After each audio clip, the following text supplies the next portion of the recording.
social media posts during these games.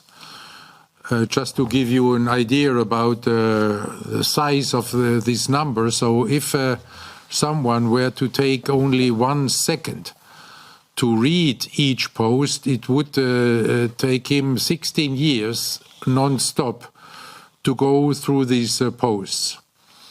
And the IOC will instead provide a proactive AI-supported safeguarding tool to protect athletes from cyber abuse during the Olympic Games Paris 2024. This AI tool offers extensive monitoring covering 15,000 athletes and 2,000 officials across multiple platforms and languages. This AI tool automatically erases abusive posts to shield the athletes. AI will also create highlight videos in multiple formats and languages during these games. AI will make the Olympic Games more sustainable through a very sophisticated first ever data energy management. AI is also opening new ways for talent identification.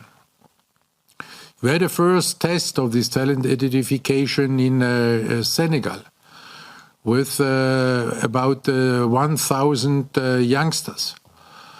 Among them, there were finally 48 high performers and one 40-year-old comparable to an athlete, to an elite football player who has been training for a long, long time. This project will be launched by us globally in 2025 to live up to the commitment we made, that is, AI in sport must be accessible to everybody. With regard to the Paris and the organization of the Games, there we can say with great confidence that 42 days before the opening ceremony, Paris 2024 is ready and set. We could experience this readiness in the discussions and presentations thereof the organizing committee. Myself, I had the pleasure to be in Paris last weekend for Roland Garros, and had some very emotional moment, not only on the court but also outside. So at Sunday evening, I took the opportunity and went to the Trocadero, looking at the Eiffel Tower, where Paris had put up the Olympic rings in the night before. So when we arrived there, the space was already full of people and all in awe.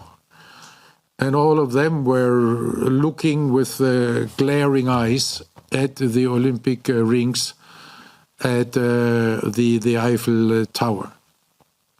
So we were there, just at the sunset. And so when the sun was setting, you could see the Eiffel Tower, who turned from the bronze to gold.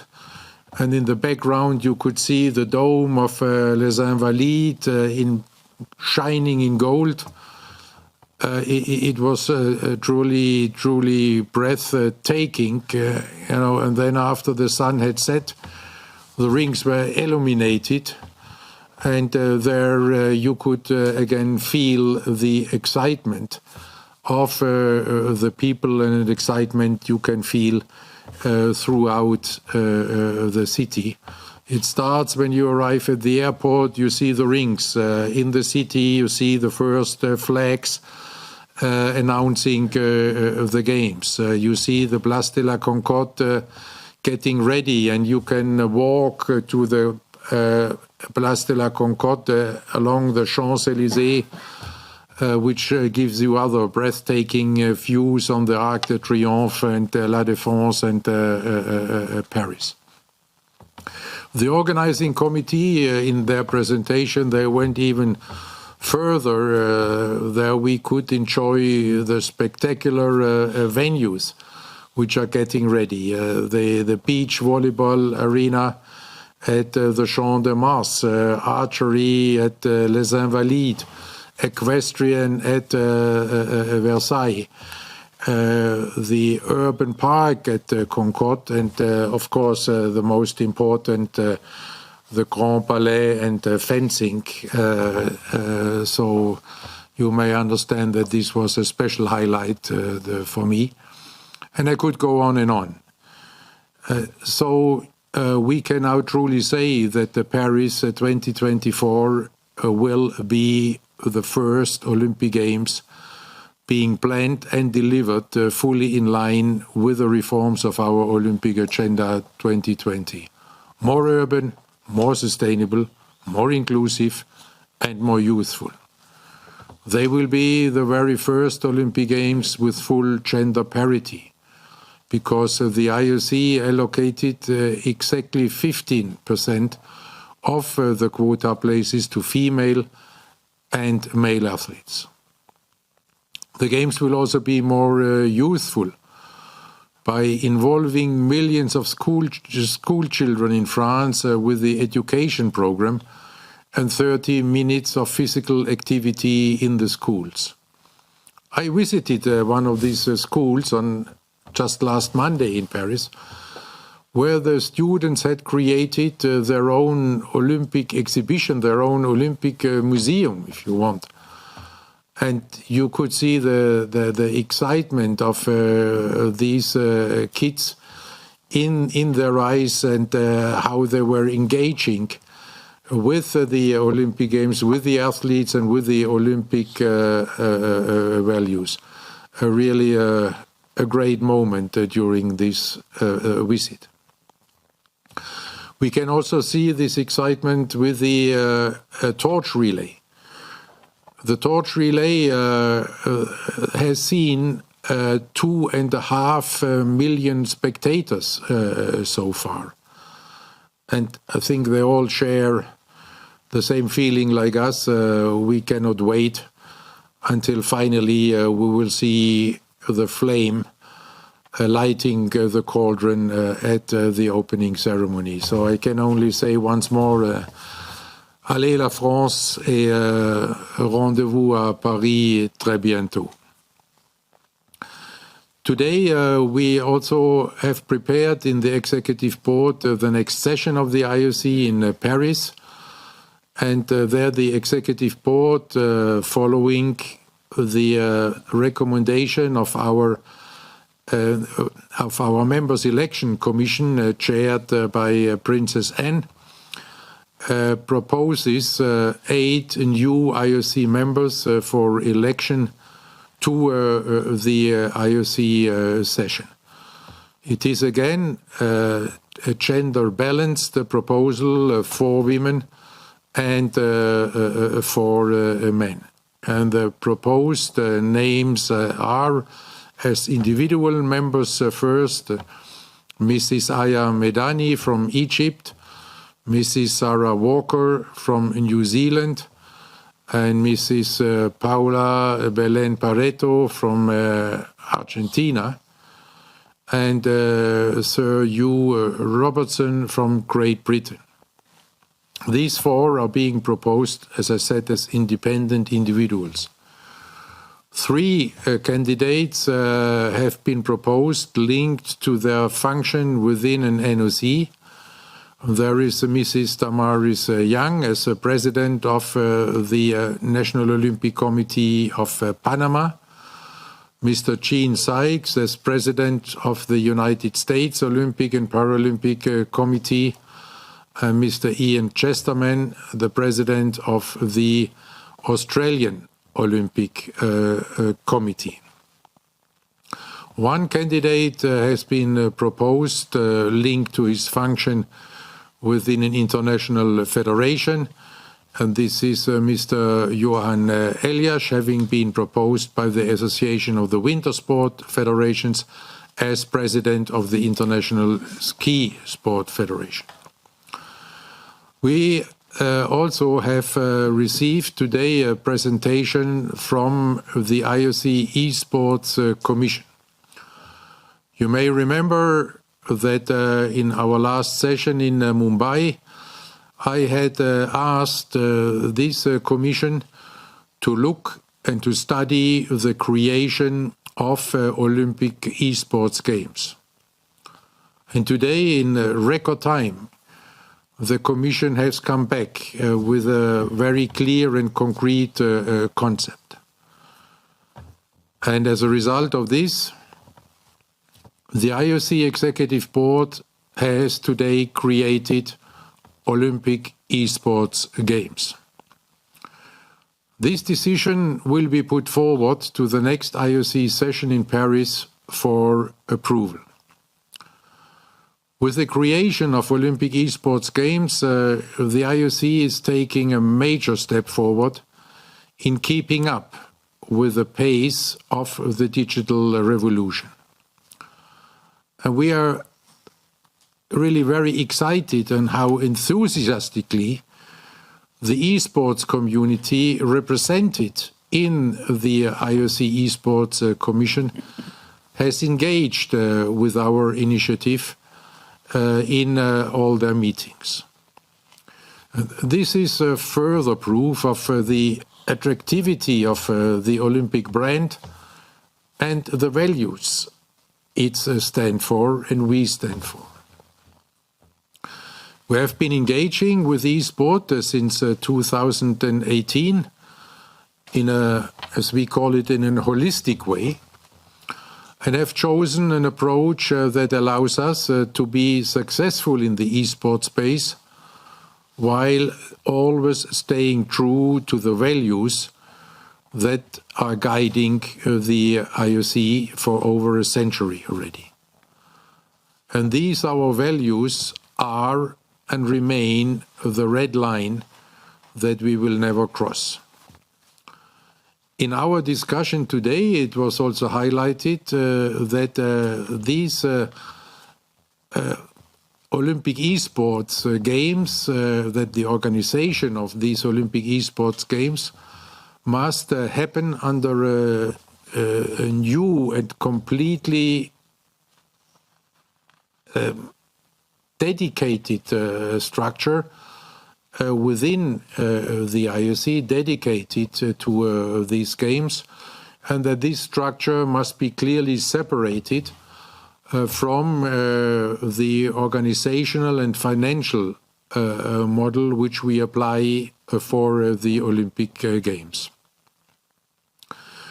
The IOC EB has also emphasized that IFs are already engaged in e-versions of their sport, and that, of course, if such an e-sport is considered for inclusion in the Olympic esports games, that the IOC would turn to this IF first as our first go-to partners.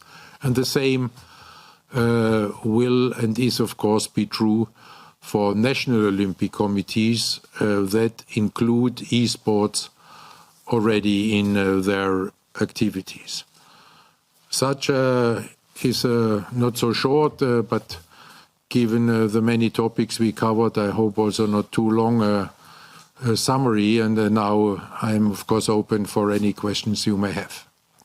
Thank you very much, President. As of the last 2 days, Carolus Groban has been quickest out of the block. So, Carolus, your question first from Reuters to the President.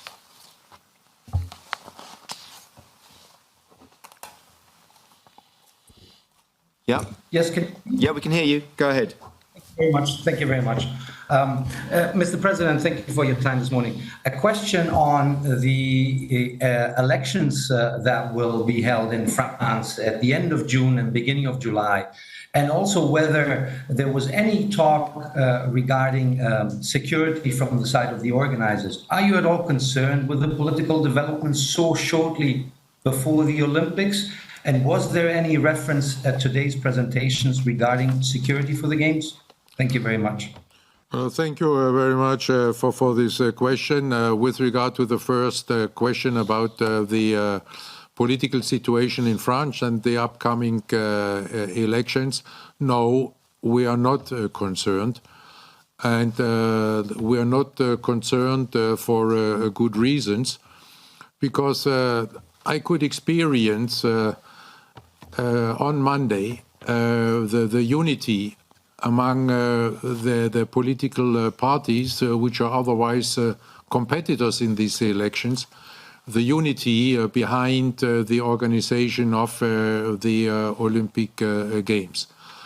And be it government or be it opposition, they all expressed not only their wish, but their determination that France presents itself at its best on the occasion of these Olympic Games. And therefore, we really have all the confidence that the unity, which was one of the strong arguments already for the candidature of these Olympic Games, that this unity will also be maintained during these elections, and that there, a democratic process is taking its due course. With regard to security, we had another briefing during the presentation, a briefing by the interministerial delegate, Monsieur Cadeau, and by the Préfet de Paris, Mr. Nunez, and again, this briefing, was confirming our full confidence in the French authorities who are working on the security of these Olympic Games already for many years, and always on a very high professional level and determined level. And this they also made clear again during their information to the IOC Executive Board. Thank you, Carlos. Okay, let's go to Salt Lake City, to Lisa Roche from Deseret News. Lisa, your question again, or another question, please, this time to the President. Thank you so much, Mark. President Bach, I wonder if you could talk to us about the EB's decision to advance Salt Lake City in France to a vote in Paris for the 2034 and 2030 Winter Games. And also, if you could address any concerns there might be about the outcome of the French elections on the French Alps bid for 2030. Thank you. Okay. Let me take the French question first, because, this aligns perfectly with the question of Carolus. There is a constitutional process to be followed, which prevented the government to issue these guarantees, which are mentioned therein in our press release.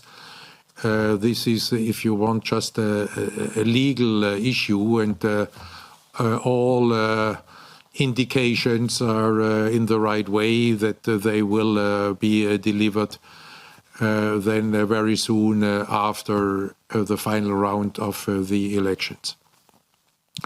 With regard to Salt Lake 2034, I have good news and bad news for you. The bad news being there was not a single question about the candidature after the presentation. And the good news being there was not a single question after the presentation. It was really extremely convincing documentation. And they're looking then at the public support, around 80%, the bipartisan support, which at this time in the United States does also not go without saying. I would not have in mind many projects which are supported bipartisanly at this moment. And all this made it a very easy decision. Thank you very much indeed, Lisa. Okay, we're going to go to Japan, to Wakako Yuki from Yomiuri Shimbun. Wakako. Thank you so much. Please go ahead. Thank you so much for the opportunity, President.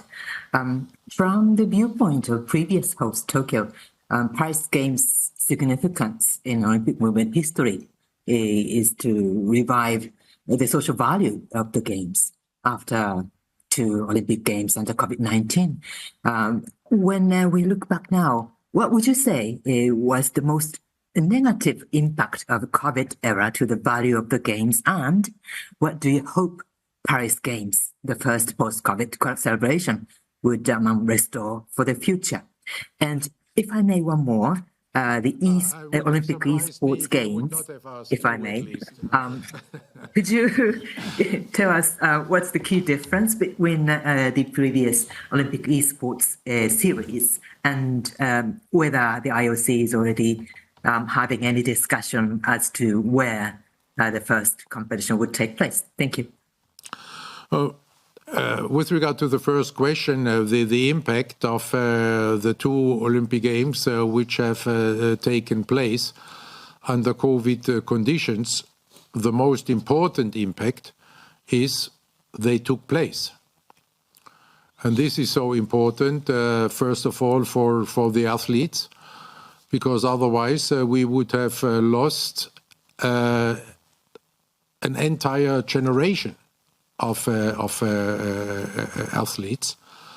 And secondly, the impact these games had, on the world, showing that even under COVID conditions, life is going on, and you can have even such a huge gathering than the Olympic Games. And this was extremely important also for the medical community. I could just experience this 2 weeks ago at the World Health Summit organized by the World Health Organization, where this was highlighted again, and that thanks to this cooperation we had between IOC and the World Health Organization, that these games could be organized, and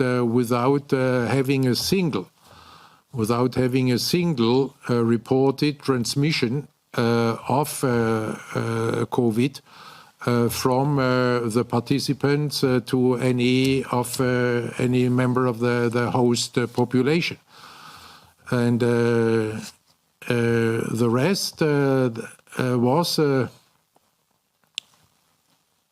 also very encouraging to see how the athletes, reacted to this, and how they took it on, and how they were changing the attitude in a way, while when you have the full stadium, they enjoy very much to be celebrated by the public.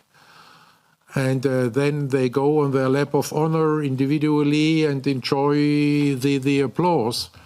There, in Tokyo and Beijing, they were celebrating each other. And there you could see, this respect, this friendship among the athletes, maybe even in a better way than you can see it when you have a full stadia, and the celebration is more between the spectators and the athletes. What was your second question? Difference between the series and the games. No, this will be a different level. This has now the denomination of Olympic Esports Games, and will bring our engagement in esports to a complete a new level. Then with regard to participation, with regard also to the program, and with regard to the host, there I ask for your understanding that at this moment I can only say that we are in very well advanced discussions with a potential host, and that let's keep the fingers crossed if everything is going well in the very near future, that we can make an announcement also about this aspect. Thank you, President. The Paris Games expectation, what is the Paris would restore to the Olympic movement, if I may? That was my actually middle question. No, I said, okay. I thought it's your third one, Yes, it was. But Mike is very generous with you, so now the impact of the Paris will be the first Olympic Games according to Olympic agenda reforms, and I highlighted some of the essentials there. So in this way, the Paris Games have all the potential to lead the way then for any future Olympic Games. And of course, we from our side do everything we can that also the organizers following Paris will live up to the Olympic agenda reforms as Paris does, with all their efforts in innovations, in sustainability, in urbanity, in engagement, and so on. Thanks, Wakako. What's your fourth question? Another fourth question, yes. Thank you, Wakako. Let's go for one question to Jonathan Crane from Deutsche Welle. Jonathan, your question, please, to the President. Yeah, hi, thank you. Thank you for the opportunity. President Bach, I'm going to touch on the gender parity that you mentioned. And also, I read something you wrote for the Global Governance Project, where you also mentioned this 50-50 gender parity. And you wrote, at the Olympic Games, we are, quote, all equal. My question is, do you think French female athletes who wear the hijab are also equal?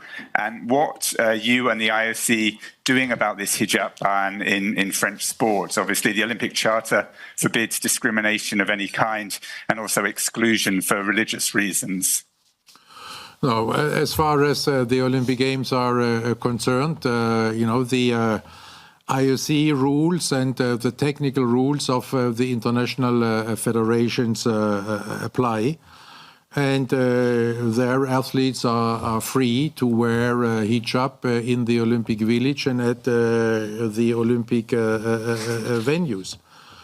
In some sports, for technical reasons, restrictions for the attire, they have been put in place, but again for technical and safety reasons. The IOC applies the charter within our remit, the remit of the Olympic movement. But as with all in our lives, we have to act and have to acknowledge that the athletes are also acting in their national context and in the legal framework of their respective country. And there you have countries, where, or many countries, is highly debated. And the range is from going the legal obligation to wear a hijab to the other side for not wearing a hijab. And there in France is the special situation that French elite and French national teams are considered to be civil servants. So for them, the legal restrictions for any civil servant in France apply. And, this is true for everybody, whether you're a teacher or a bureaucrat or whenever you're a civil servant. And these principles have been approved after a challenge by the highest court there in France.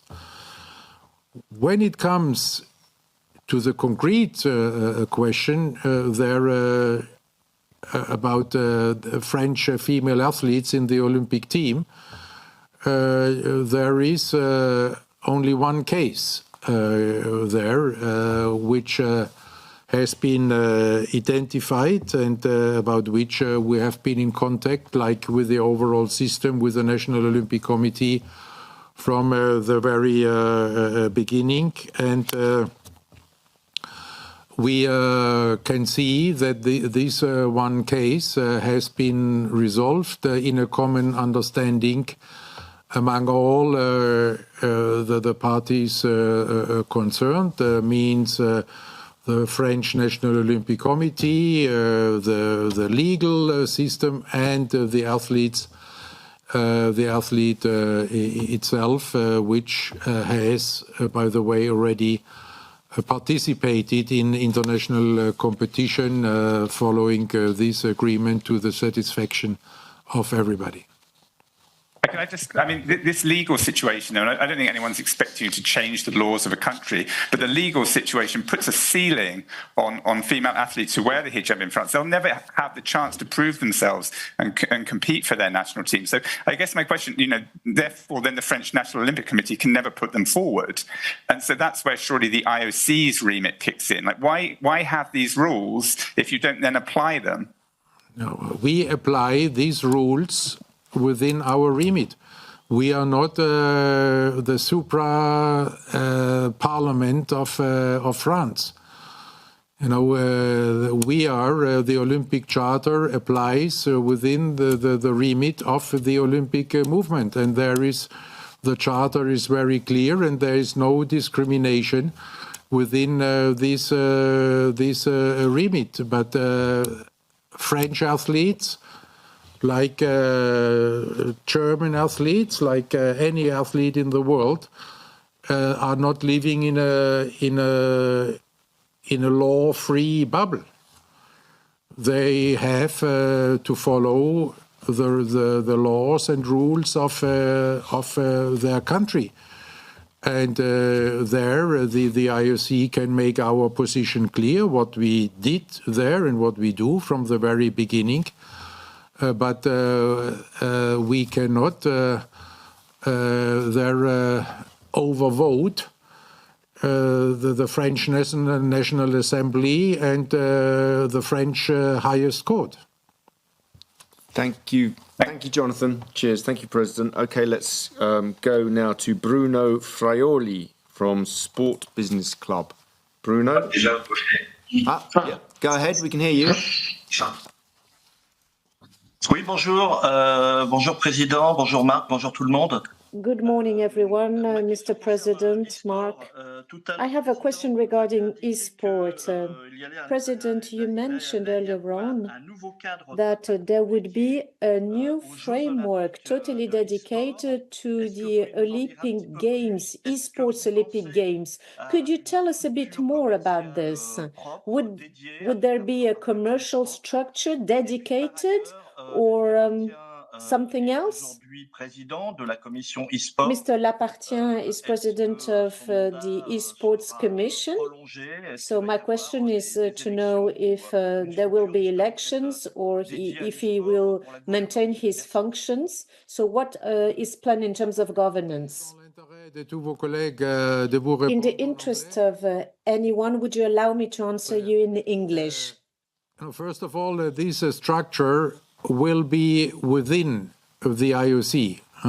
There will be no outsourcing of this structure.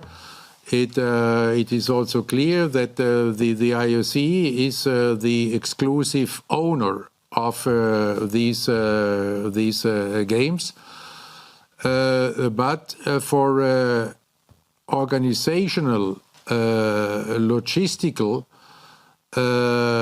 reasons, we have to separate it from the model of the Olympic Games, because not all international federations are participating or are governing their esports.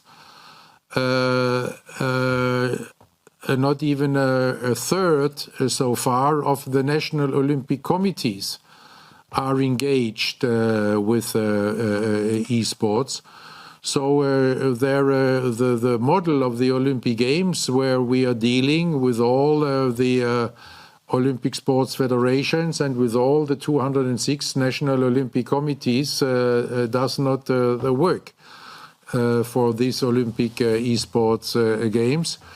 This is why it will be separated, and this also applies to the financing and the marketing of these Olympic esports games. There also to give assurance to all the many recipients of our subsidies, $4.2 million a day, every day of the year, that they can be rest assured that we are not entering into a financial adventure which would their subventions put at risk. So there, this solidarity model will continue at full strength, and on the other hand, there we will make sure that also these Olympic esports games will have a very sound organizational and financial base. Thank you very much. Merci. And there, David Lapartien, the commission still exists, and he was the one who made the proposal today, and therefore I think it goes without saying. It's a kind of no-brainer that, of course, he will stay involved now also when it comes to the organization of these Olympic esports games.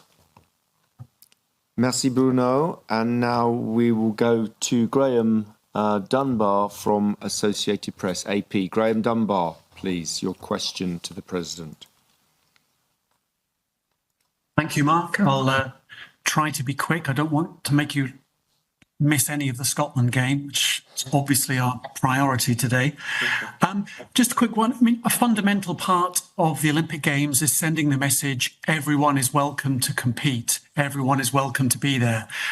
How is this not complicated and pose challenges if you're dealing with a newly elected government which is openly hostile to immigration. People come to France from other countries, hostile to Islamic culture within France, and which a lot of residents in Paris might feel quite uncomfortable about the new government they're living under.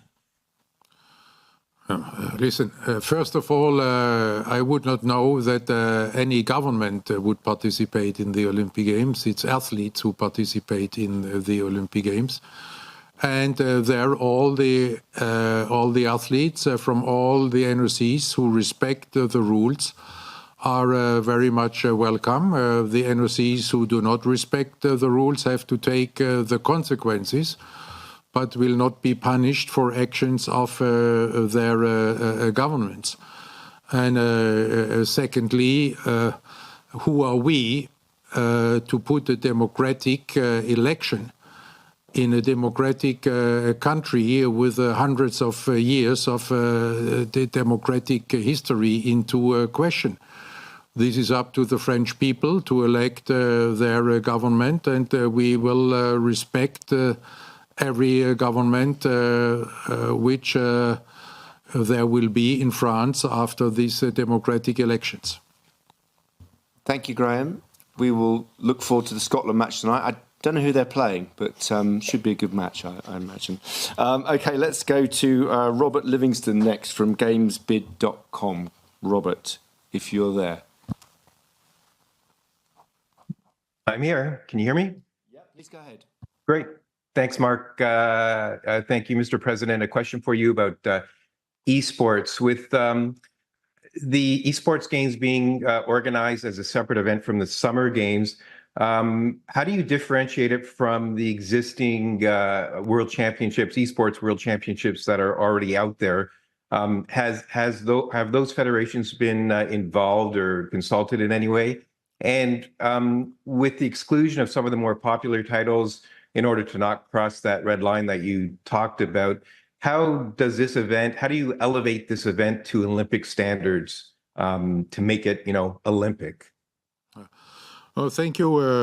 In the IOC Esports Commission, we had the esports community there. We had all represented all the different entities, including publishers and others, and they all were enthusiastic about this idea with the Olympic esports games because they see the attractivity, of the Olympic brand also for their community and want to engage with. And there then, we also have in Olympic sports and with the games we have world championships. And it will be, roughly the same. That then you have on top, but this is at least, where we want to establish it, on top of the other already very successful esports events. We want to put these Olympic esports games as a highlight and as the peak. They're also there for the esports players and gamers, and this will also be reflected in the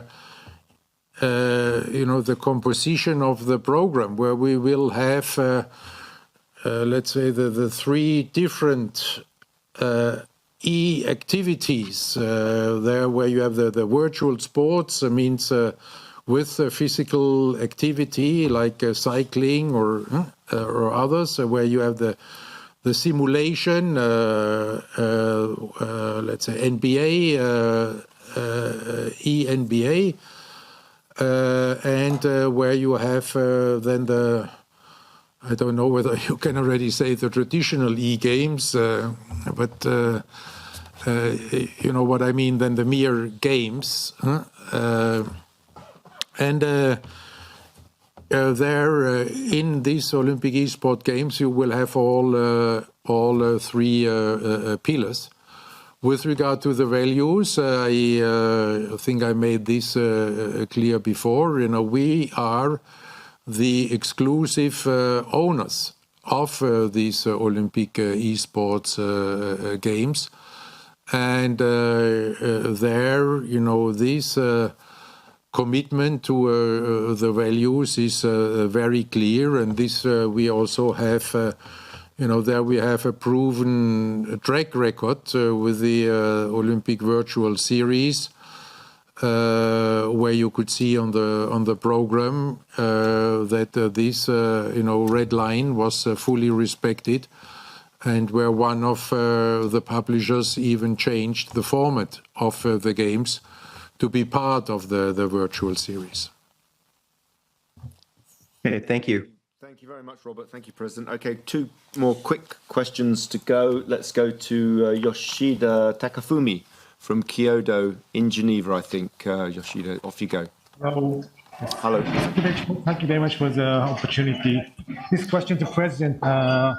Israel and the Palestine team will participate in Paris Olympic. I think they both have a complicated emotion, but how does IOC unite them, and do you have some plan about this? Well, we are in contact with both national Olympic committees from the day one of this armed conflict or war.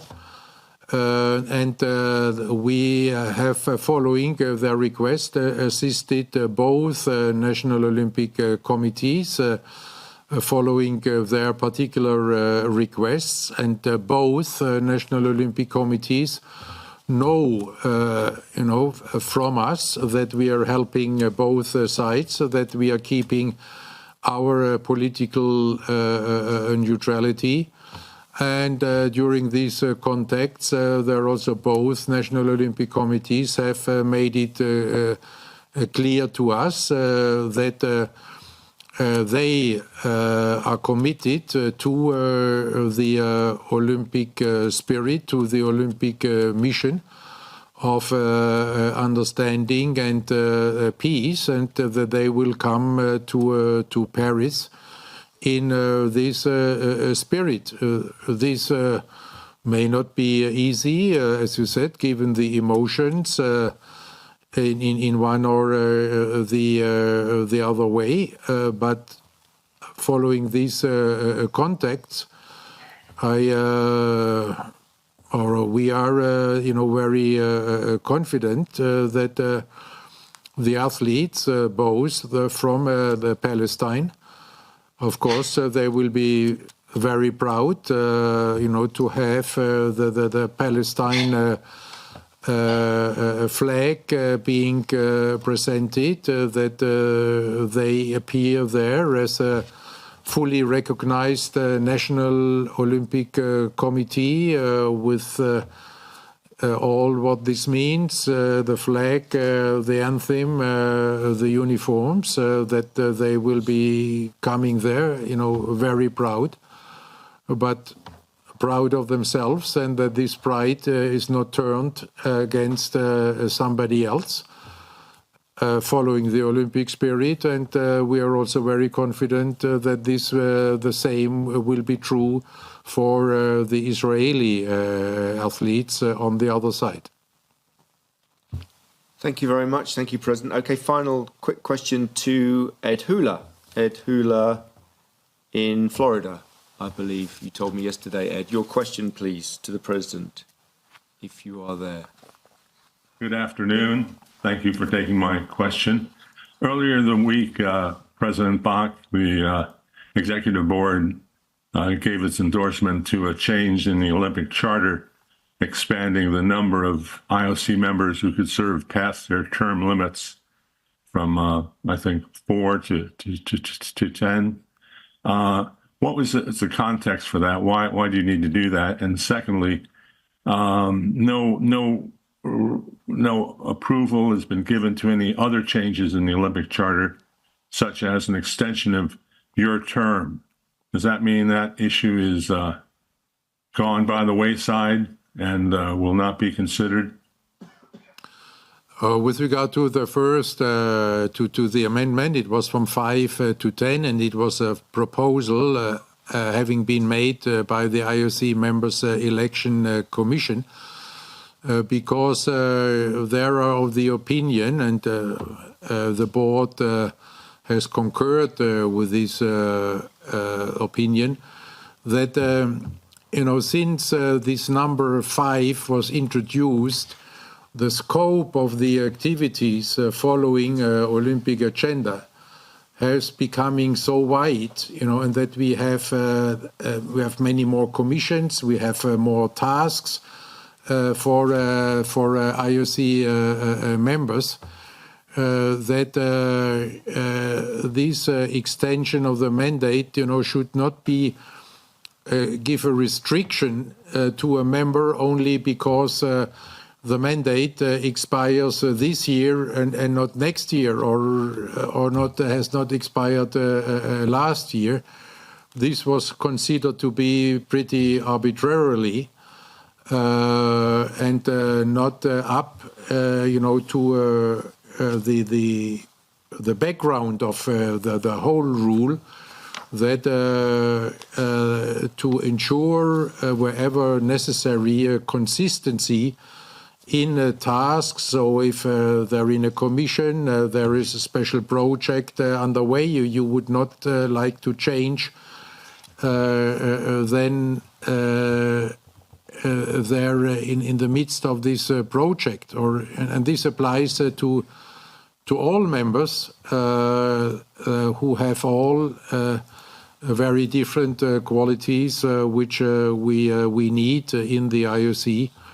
And this was, following the report of the IOC Members Election Commission, in a nutshell, their motivation.